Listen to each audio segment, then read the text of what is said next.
에베소서를 통해서 우리가 이제까지 살펴본 내용들은 1장부터 3장까지는 하나님께서 행하신 일에 대한 성경의 선언들을 살펴보았습니다. 하나님께서 그리스도 안에서 우리를 택하시고 또 부르셔서 귀한 존재로 삼아주시고 또 교회에게 속하게 하셨다라는 것을 우리가 살폈고요. 그래서 그리스도 안에서 이미 행하신 일들을 선언하듯이 우리에게 가르쳐주는 것이 이 에베소서 1장부터 3장까지의 내용이었습니다. 그리고 이어지는 4장부터는 우리가 앞서 읽은 6장 9절까지 하나님께서 이제 택하신 하나님의 사람들, 하나님 나라의 시민들이 그 하나님께서 행하신 일을 기초로 해서 어떻게 응답하며 감사의 삶을 살아갈 것인가 라는 것을 권면한다 볼 수 있습니다. 그래서 4장부터 시작하는 내용을 보면 크게 4가지라 그랬죠. 부르심 받은 대로 합당하게 행하라. 이방인처럼 살지 말라. 하나님을 본받아 사랑 가운데 행하라. 그리고 자세히 주의해서 지혜 있게 행하라. 크게 4가지의 권면을 말씀하는 것. 그것이 하나님의 택함을 받은 사람으로서 응답해야 할 그러한 삶의 자세다라는 것을 사도 바울께서 말씀합니다. 그리고 이제 오늘 6장 10절을 보시면 끝으로 이렇게 시작하죠. 그래서 사도 바울은 지금 앞서 말씀하신 그 권면을 마무리하고 있는 것입니다. 어떻게 마무리하는가? 성도의 삶, 이 성도의 삶은 영적 전쟁이다라는 이 사실을 상기시키면서 마지막 권면의 말을 하고 있습니다. 특별히 성도의 삶은 이 영적 전쟁 가운데 굳게 서야 한다라는 것을 통해서 마무리하고 있는 것이죠. 에베소서에서 우리가 확인할 수 있었던 것은 성도는 어떤 사람인가? 여러분은 어떤 사람이냐면 지금 시기적으로 보면은 예수 그리스도께서 이 땅에 육신을 입고 오신 그 초림의 사건을 통해서 하나님의 나라가 이미 임한 것을 경험한 사람들입니다. 이미 임한 하나님 나라에 속한 사람들로 여러분은 부름받은 것이죠. 그리고 동시에 여러분은 예수 그리스도의 재림을 통해서 앞으로 임할 하나님 나라를 기다리는 사람이라 말할 수 있습니다. 그렇게 보면 우리의 이 존재는 이중적 의미를 갖고 있습니다. 이미 임한 하나님 나라와 앞으로 임하게 될 하나님 나라 사이의 시기에 살고 있다라는 것이죠. 그렇게 되면 어떤 의미가 있습니까? 우리가 이미 임한 하나님 나라의 시민이라는 말은 달리 표현하면 하나님 나라의 영광과 하나님의 그 하늘에 앉은 그 존귀하신 부름을 받은 사람들이다 라는 측면에서 참으로 멋지고 존귀하고 영광스러운 그런 부름이라 말할 수 있습니다. 그런데 다른 한편으로는요, 예수 그리스도께서 재림하실 그날을 기다려야 하기 때문에 그 재림의 날까지는 하나님의 일을 미워하고 대적하는 이 사탄 진영의 맹렬한 공격 앞에 서 있기도 하다는 겁니다. 그것이 우리의 이중적인 상태입니다. 한편으로는 하나님의 영광 가운데 부름을 받았으면서 동시에 이 사단 진영의 끊임없는 공격과 이 대적 앞에 서 있기도 하다라는 것이죠.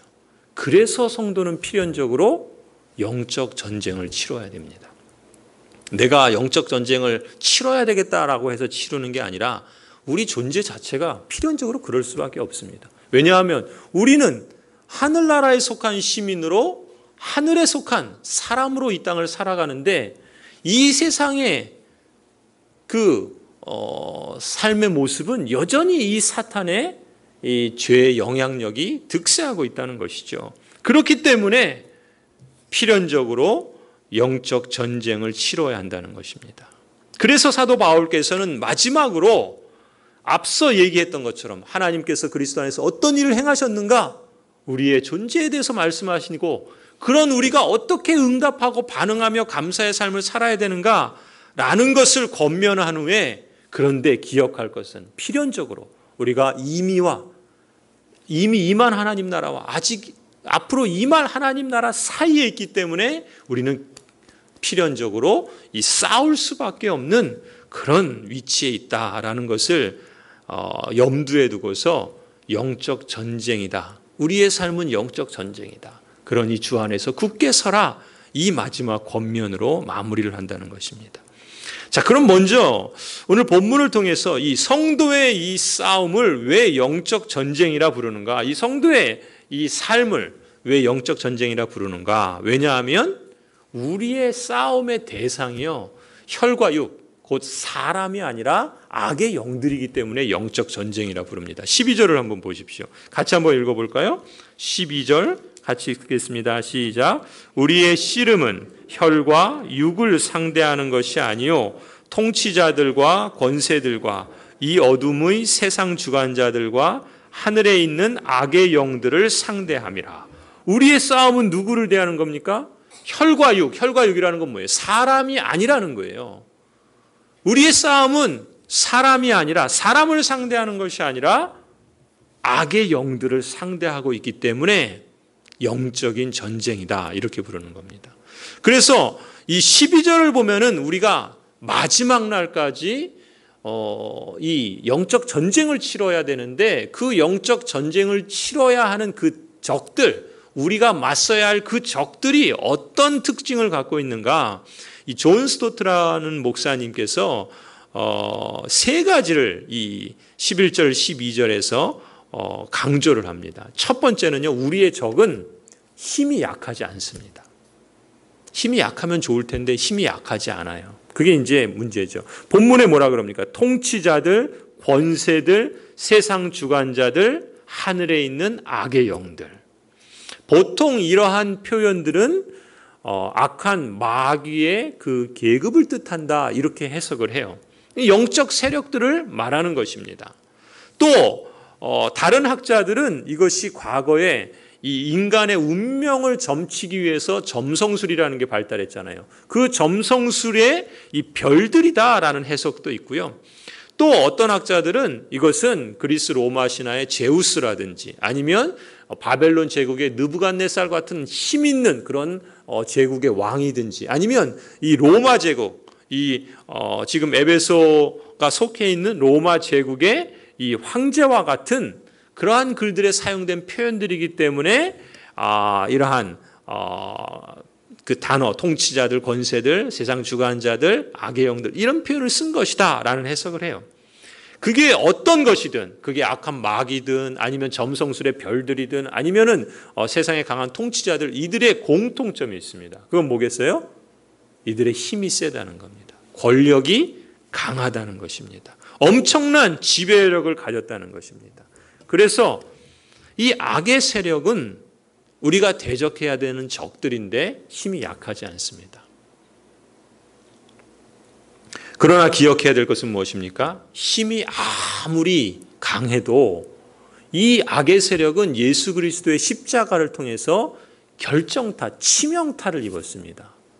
그 권투에서는 카운트 블로우라고 있어요. 이게 이 결정타, 치명타를 맞으면 이미 거의 이제 죽은 거나 다름없는 겁니다. 이 악의 세력들은 예수 그리스도의 십자가로 인해서 치명타를 맞았어요. 왜 그렇습니까? 예수 그리스도께서 죽음을 통해서 죽음을 이기셨어요. 그 사단의 권세는 어디에 있습니까? 죽음에 있어요. 그런데 그 죽음을 당신의 죽음으로 이기셨기 때문에 사단이 쓸 무기가 없어진 거예요. 치명타를 날리신 겁니다. 그럼에도 불구하고 여전히 이 악의 영들의 힘은 약하지 않다라는 특징이 있고요. 두 번째, 이 적들은 사악합니다. 오늘 표현해 보면 어둠의 세상 주관자, 악의 영들이라는 표현을 쓰죠. 이 적들은 어떤 특징이 있는가? 자신들이 갖고 있는 약하지 않은 힘을 선을 위해서 쓰지 않습니다. 결코. 어디에 씁니까? 악을 위해서, 어둠을 위해서 씁니다. 선으로 가장하고 좋아 보이게 할 수는 모르지만 그건 역시도 악을 위해서 사용한다는 점입니다. 그런 점에서 이 적들은 사악합니다. 그리고 세 번째, 이 적들은 교활하기까지 합니다. 11절 표현을 보시면 마귀의 간계다라는 표현을 써요. 간계다. 간사한 계획 뭐 이런 표현이죠. 우리가 잘 아는 표현, 사단은 어떻게 가장합니까? 마귀는 자신을 광명의 천사로 가장하죠. 겉으로 볼 때는 좋아 보이는, 친해 보이는 그럴듯한 그런 모습으로 접근한다는 것입니다. 의심을 받지 않도록 좀처럼 드러나지 않는 그러한 모습으로 공격해 오기도 한다는 것이죠. 가까운 사람을 통해서 그럴듯한 말로 유혹하는 것이 이 마귀의 간계입니다. 그래서 이 사마귀, 사탄마귀 귀신은요, 이 악한 영들은 우는 사자같이 성도들을 집어삼키기 위해서 위협을 하기도 하지만 그게 그 마귀의, 사마귀의 전략의 전부는 아닙니다. 어떻게 하기도 합니까? 확연하게 보이는 박해만을 사용하는 것이 아니라 죄의 유혹을 통해서 성도들을 집어삼키려고 하기도 한다는 것이죠. 우리를 기만하고 속여서 어떻게 쓰든지 어둠에 빠지고 죄 가운데 행하고 잘못하도록, 그래서 악을 행하도록 그렇게 교활한 특성을 갖고 있는 것이 이 적들이라는 것이죠. 그런 점에서 보면 이 적들은 강합니다. 사악하고요. 그리고 교활하기까지 합니다. 그래서 역사를 보면 이 초대교회 당시, 이 에베소 교회나 이 초대교회 당시에 이 악한 영들은 어떻게 성도들을 공격해 왔습니까? 초대교회 성도들이 싸워야 하는 영적 전쟁은 이 로마 제국의 황제 숭배라고 하는 권력을 이용해서 찾아왔고, 또 팍스 로마나라고 하는 이 로마의 평화라고 하는, 그건 뭡니까? 로마가 이 로마 제국에 사는 사람들을 잘 살게 해줄 테니까 너희는 이 나라의 이 권력 앞에 시중을 들어라 라는 것이죠. 곧 거짓된 번영을 통해서 이 사람들을 악에 빠지게 하는 그러한 쾌락적인 문화를 통해서 영적 전쟁을 치러했습니다. 초대교회 당시는 그랬어요. 그리고 시대가 흘러서 종교개혁자들은 어떻게 했습니까? 종교개혁자들은 로마 카톨릭이라고 하는 거짓 종교에 대항해서만 싸워야 했습니다. 그것이 그 당시에 성도들의 영적 전쟁이었죠. 그렇다면 오늘날 우리 그리스도인들, 여러분들, 우리 교회와 이 땅의 교회들은 어떤 모습으로 영적 전쟁을 치러야 할까요? 우리와 맞서 싸우는 영적 전쟁, 강하고 또 악을 행하도록 만들며 그리고 교활하기까지 한 우리 시대의 이 대적들의 모습은 어떤 것일까요? 첫 번째로 우리 시대에 이 사마귀가 우리를 집어삼키기 위해서 사용하는 교활한 전략, 그것은 박해가 아닙니다. 박해는 초대교회 때 박해를 통해서 이 사마귀가 성도들에게 공격을 해왔다고 한다면, 이 시대는요, 시대 정신에 물들게 함을 통해서 성도들을 집어삼키려고 합니다. 시대 정신은 어떤 정신인가? 이 시대를 포스트 모던 시대라 그래요. 포스트 모던 시대라는 말은 쉽게 표현하면 내 만족을 추구하는 시대라는 겁니다. 느낌을 추구하는 시대라는 겁니다. 예전에 어떤 분이 한국 교회를 보면서 세상에 물든 기독교라 이런 표현을 쓴 적이 있어요. 그러면서 이렇게 말합니다. 세상에서 피곤하고 힘들어 지친 나를 감동시켜 주십시오. 나를 감동시켜 주시면 내가 예배도 잘 참석해 주고 헌금도 잘 내주고 기분이 내키면 교회 봉사도 참여해 주겠습니다. 이건 뭐예요? 하나님을 예배하는 것이 목적이요, 그 은혜를 덧입어서 감사의 삶을 사는 것이 결과가 아니라 나를 만족시켜주고 나를 즐겁게 해주고 나에게 감동을 주고 나를 위로해주면 그럼 내가 하나님을 예배하겠다는 거예요. 그럼 내가 봉사도 하겠다는 거예요. 그럼 내가 하나님의 뜻을 따라서 한번 살아보겠다라는 거예요. 자기 만족이 선택의 기준이 됐다는 겁니다. 내 느낌이 선택의 기준이 됐다는 겁니다. 만족을 찾아 사람들이 행하고 느낌을 따라 행동하기 시작했다는 거예요. 그게 시대 정신이라는 겁니다. 이 시대 정신은 이게 시대 정신입니다라고 말하지 않아요. 그러나 우리는 매일 그 시대 정신에 물을 마시고 삽니다. 어떻게 해요? 여러분이 매일매일 보는 미디어를 통해서, 방송을 통해서, 사람들의 문화적인 습성들을 통해서 끊임없이 나를 만족시키는 먹거리, 나를 만족시키는 TV, 나를 만족시키는 그러한 엔터테인먼트, 모든 것들이 다 나를 만족시키는 것을 추구하고 있다는 것이죠. 이것이 바로 우리가 사는 이 시대의 정신이라는 것입니다. 대표적인 예가 바로 무엇입니까? 내가 주인이라는 생각인 거예요. 다 이런 생각에는 자신이 주인이라는 그 마음이 깔려 있는 겁니다. 그래서 그 키에르케고르라고 하는 이 신학자이면서 철학자인 이 사람은요, 죄를 뭐라고 정의를 하냐면 하나님 외에 다른 것에 자신의 정체성을 찾는 것을 죄라 그래요. 우상숭배를 달리 표현하면 우리가 뭐 불상을 모신다거나 뭐 어떤 자그마한 부적을 갖고 다닌다거나 어떤 알지 못하는 신에게 절하는 것, 그런 것들이 우상숭배만은 아닙니다. 사람들은 얼마든지 이런 행위를 하지 않고도 우상을 숭배하면서 살아갑니다. 그것은 무엇인가? 하나님 외에 다른 것에 자신의 정체성을 찾는 거예요. 자신의 가치를 거기서 찾는 겁니다. 그것을 소유하고 그것을 갖고 있으면, 그것을 소유하고 있으면, 누릴 수 있으면, 만족할 수 있으면 그것이 곧 우상이 되는 겁니다. 하나님 외에 다른 것에 가치를 두고 그걸 소중하게 여기면 그게 우상이 되는 겁니다. 자기 만족과 느낌을 추구하면 추구할수록 점점 더 예수님을 주님으로 인정하고 따르기가 어려운 이유가 여기에 있습니다. 그러니까 예수님을 주인으로 인정하고 나를 변화시키려고 하기보다는 내 만족과 원하는 바를 끊임없이 채우기 위해서 선택한다는 것이죠. 호불호가 거기서 갈린다는 것입니다. 이런 점에서 우리 시대의 영적인 전쟁, 이 악한 영들은 강하고, 이건 강하죠. 이 시대 정신을 따라서 우리를 살도록 합니다. 그래서 우리는 자연스럽게 그 물에 젖어서 살아가죠. 동시에 이것은 교활합니다. 그리고 악하지요.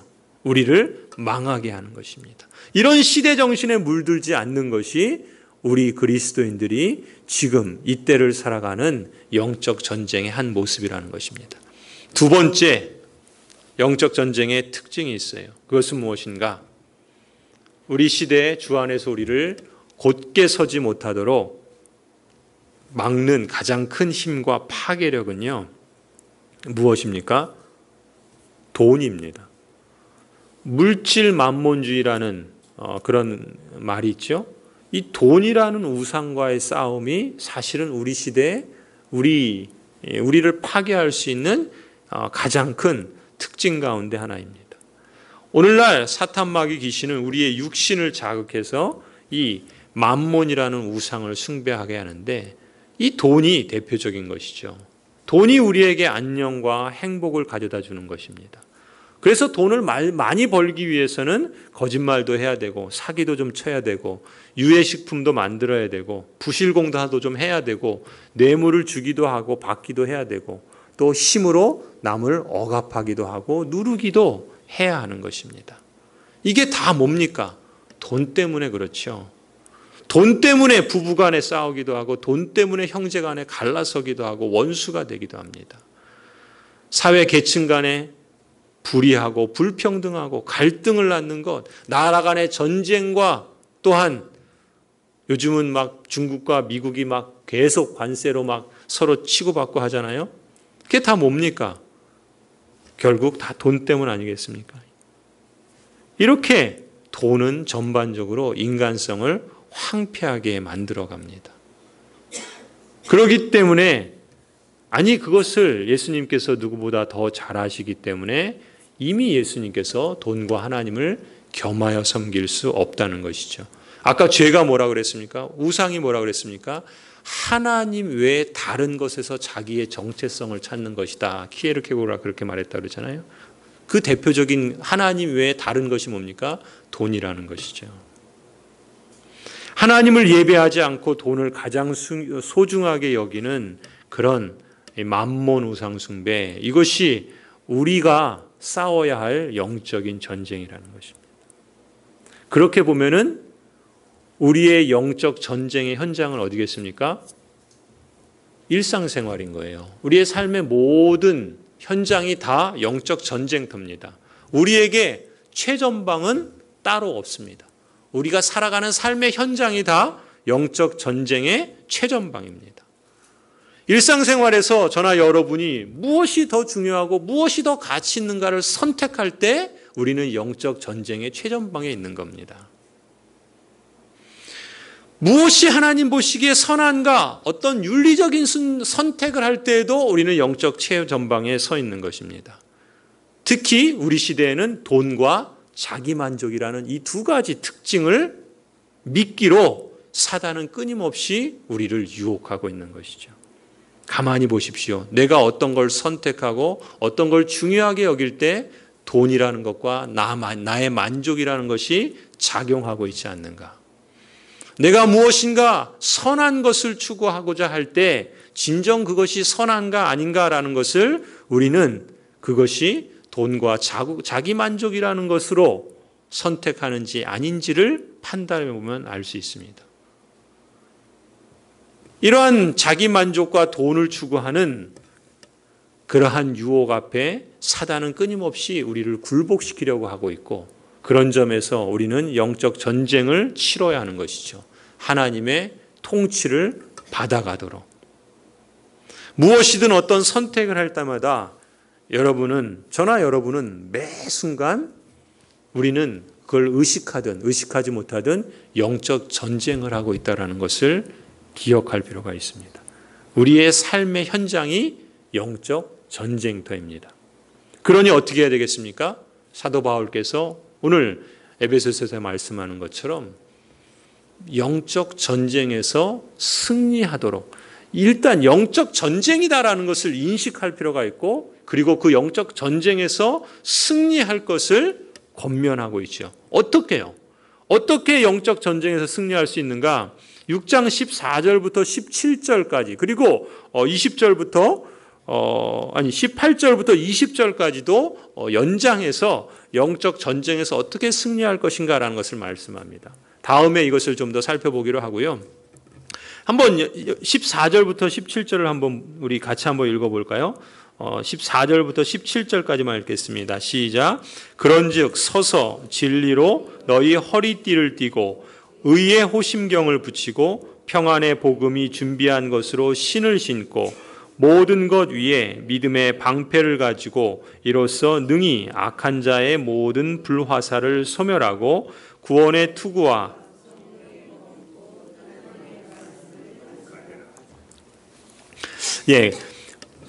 거기에 뭐라고 시작합니까? 하나님의 13절을 보면은 그러므로 하나님의 전신갑주를 취하라. 11절에도 하나님의 전신갑주를 입으라. 하나님의 전신갑주라는 것은 어떤 것을 말한 겁니까? 이 군인이 완전 군장하는 거예요. 그래서 사도 바울 시대의 이 에베소나 이 빌립보도 그렇죠. 로마 제국이 통치하고 있고 로마 군인은 아주 명예롭고 힘 있는 그런 사람들 아닙니까? 그 로마 군인을 그 염두에 두고 있는 거예요. 로마 군인을 보니까 머리에 투구 쓰고 또 가슴에 호심경 붙이고 허리에 띠를 두르고 또 방패를 들고 칼을 들고 또 이런 완전 무장한 또 군화를 신고 있는 이런 완전 무장한 그런 군인을 염두에 두면서 이 군인이 이 전쟁에서 승리하기 위해서 굳게 서서, 이 굳게 선다는 말은 빌립보서에도 나오지만 로마 군인들은요 전쟁을 할 때 이 방패가 그냥 조그만 게 아니라 사람 키보다 더 큰 전신을 다 덮을 수 있는 방패인데 그 방패를 가지고 쫙 나란히 씁니다. 그래서 방패를 앞에 딱 하면은 이 보호막이 되겠죠. 그리고 그 뒤에 숨어서 딱 굳게 서 있는 거예요. 그렇게 해서 전쟁을 치르는 게 이 로마 군인의 아주 유명한 전술이랍니다. 그런 것처럼 이 로마 군인이 이렇게 완전 군장을 한 그러한 모습으로 마치 우리 그리스도인들도 하나님의 전신갑주를 입으라, 취하라, 그렇게 말씀하고 있는 것입니다. 그런데 이 하나님의 전신갑주라는 말 자체가 뭡니까? 하나님의 전신갑주예요. 그 앞에 나오는 것처럼 진리의 허리띠, 의의 오심경, 평안의 복음, 또 믿음의 방패, 구원의 투구, 성령의 검. 이렇게 앞에 나오는 그 모든 것들은 가만히 보면은 영적 무장을 위해서 필요한 것들인데 그것은 다 무엇입니까? 공통적인 것은 하나님이 공급해 주시는 것들이에요. 그래서 하나님의 전신갑주입니다. 하나님이 공급해 주시는 그것을 입으라는 거예요. 그래서 누구보다 우리가 기억해야 할 것은 이 영적 전쟁에서 우리가 어떻게 승리할 수 있느냐? 하나님이 공급해 주시는 것을 우리가 입을 때, 그걸 취할 때 이길 수 있다는 것입니다. 그건 달리 말하면 뭘 전제하고 있습니까? 이 전쟁에 싸우는 군인은 나만이 아니라는 거예요. 하나님이 공급해 주신다는 건 뭐냐면 하나님이 친히 싸우신다라는 것을 말하고 있는 겁니다. 이것이 우리가 강조하고 주목해야 될 점이에요. 이 영적 전쟁에서 하나님은 그냥 저 멀리 뒷전에서 아니면 하늘 높은 곳에서 구경만 하고 계시는 것이 아니라 성령께서 친히 앞서서 이 전쟁의 군인으로 싸우신다라는 것을 말씀하고 있는 거예요. 그것이 하나님의 전신갑주인 겁니다.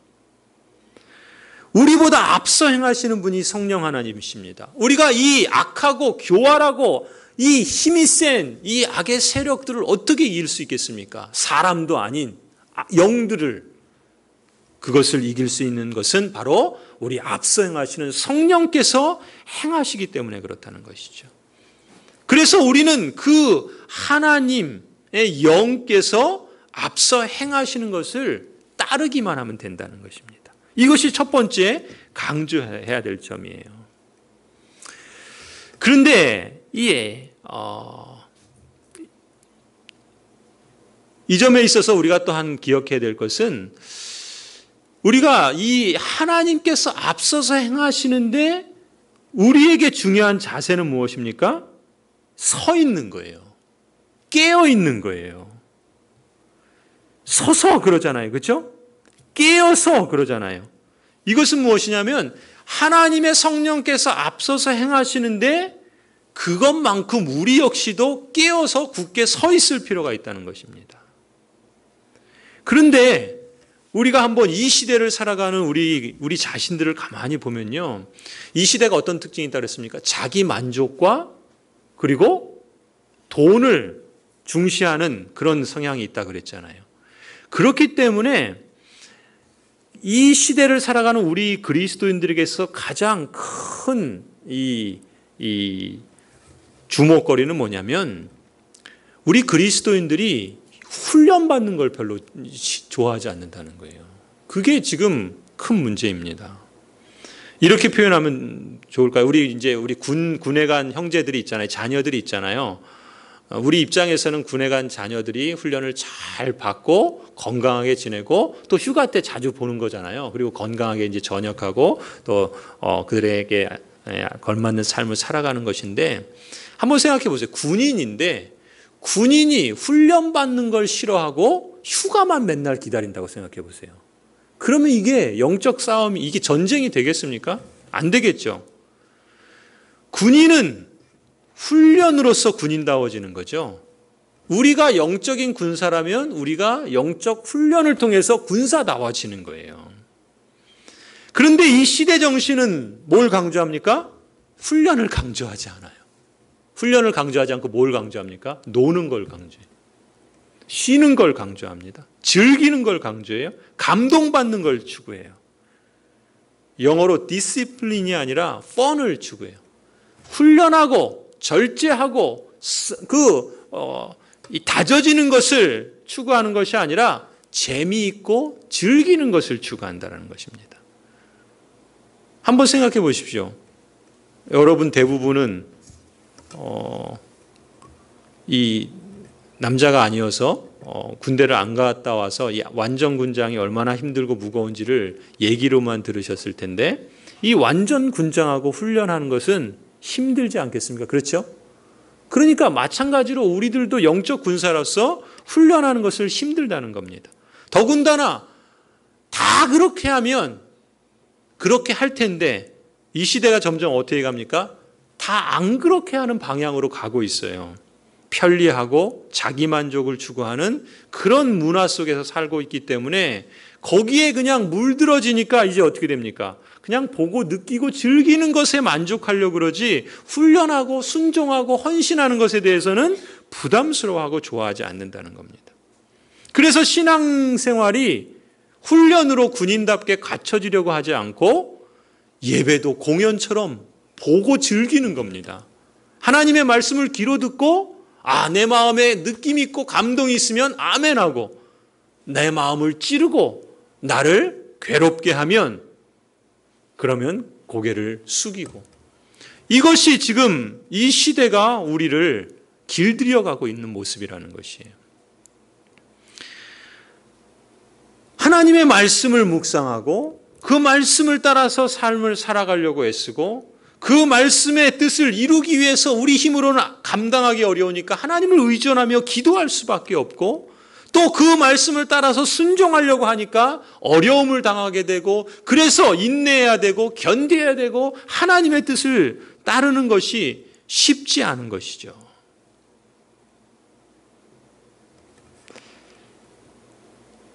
사실 이런 것이 이 예배를 드리거나 말씀을 읽거나 묵상하거나 기도하는 것이 어찌 보면 영적 군사에게 최소한의 훈련인데, 이게 목적이 아닙니다. 여러분, 예배가 목적이 아니에요. 성경 읽기가 목적이 아닙니다. 기도가 목적이 아니에요. 그건 훈련입니다. 어떤 훈련이요? 하나님을 영화롭게 해 나가는 우리의 삶에, 우리가 그리스도인답게 빚어져가는 우리 삶의 훈련입니다. 그런데 이런 기초 군사훈련조차 쉽지 않고 쉽게 잊고 살아가는 게 우리 이 사회를 살아가는 대부분의 많은 사람들의 불편한 진실이 되고 있다는 겁니다. 다른 사람들이 다 그렇게 살다 보니까 이제는 이렇게 우리도 스스로를 위로할 수밖에 없지요. 사는 것이 힘들기 때문에 어쩔 수 없다고. 또 훈련은 재미가 없다고, 다른 재미난 것 하느라고 시간이 없다고 주님 앞에서 만약에 이렇게 변명한다면 주님은 뭐라고 하시겠습니까? 어쩌면 우리에게 직분을 주시고 어떤 역할을 맡기시는 것, 그것이 어떤 지위든 어떤 역할이든 또 어떤 부분이든 사실 하나님께서 내가 없으면 하나님의 일이 안 되기 때문에 그 자리에 나를 세우신 게 아닙니다. 여러분, 제가 여기에 없다고 고향제일교회가 안 되지 않죠. 여러분이 이 자리에 없다고 고향제일교회가 어떻게 되지 않습니다. 왜 하나님께서 한 사람 한 사람을 교회로 부르셨는가? 앞에서 에베소 1장부터 3장까지의 내용이 이거잖아요. 하나님께서 우리를 그리스도 안에 택하셔서 교회에 속하게 하셨죠. 왜 그렇습니까? 하나님께서 나를 이 자리로 부르신 것은 그 자리를 통해서 내가 하나님다운 사람으로서 변화되고 훈련되게 하기 위함이라는 것이죠. 맡은 그 일을 통해서 때로는 웃고 때로는 울고, 그 울고 웃는 과정들을 통해서 비로소 내가 하나님을 알아가는 겁니다. 깨져보기도 하고 성공해보기도 하고, 그러면서 하나님이 이런 분이구나 알아가기도 하고, 이런 분 때문에 감격하기도 하고, 그래서 때로는 내 힘으로 안 되는 걸 알기 때문에 하나님을 더 신뢰하게 되고, 또 사람과의 관계 속에서 겪는 어려움들 때문에 더 하나님께 매어 달리게 되고, 그리고 서로 그리스도 안에서 하나님의 백성다운 공동체를 이루기 위해서 그렇게 서로 깎여지고 다듬어지고 온전해지도록 우리 자신들을 위해서 이 자리로 부르셨다는 것입니다. 그런데 나는 그거 필요 없어 라고 하는 것은 뭐예요? 내가 하나님의 부름을 받은 사람다운 그 면모를 갖추는 것. 그래서 하나님의 그 하나님 되심에 대한 그 풍성함들을 경험하는 것을 스스로 차버리는 것이죠. 누가 좋아하겠습니까? 악한 영들이 좋아합니다. 교활하고 강하고 또 악을 행하는 이 영이 우리를 이 시대의 흐름을 따라서 그렇게 젖어들게 만드는 겁니다. 그리고 그것이 당연한 것처럼 다 그렇게 하니까 그런 삶을 살아가다 보면 우리도 어느 순간에 우상 숭배를 하고 있는 거예요. 바리새인들이 예배를 드리면서도 예수 그리스도께서 질타했던 것처럼 회칠한 무덤이라고. 13절에 이렇게 말씀합니다. 그러므로 하나님의 전신갑주를 취하라. 이는 악한 날에 너희가 능히 대적하고 모든 일을 행한 후에 어떻게 하기 위함이라고요? 서기 위함이라. 우리가 그리스도께 속하여 교회 공동체에 속하여 하나님께서 나를 부르시고 훈련하시고 함께 다듬어 깎아 만드시는 것을 통해서 이 악한 날에 우리가 능히 그 대적들을 이기고 그리고 이 모든 것을 행한 후에 우리가 하나님 앞에 온전히 서도록 하기 위함이다라는 것입니다. 하나님은 여러분 모두가 이 악한 시대에 능히 대적하고 모든 일을 행한 후에 능히 서기를 기뻐하고 기대하신다는 것입니다. 여러분 한 사람 한 사람 또 우리 교회가 주님 안에서 성령 하나님이 제공하시는 이 전신갑주를 입고서 굳게 서는 그런 은혜가 있기를 간절히 축원합니다. 기도하시겠습니다.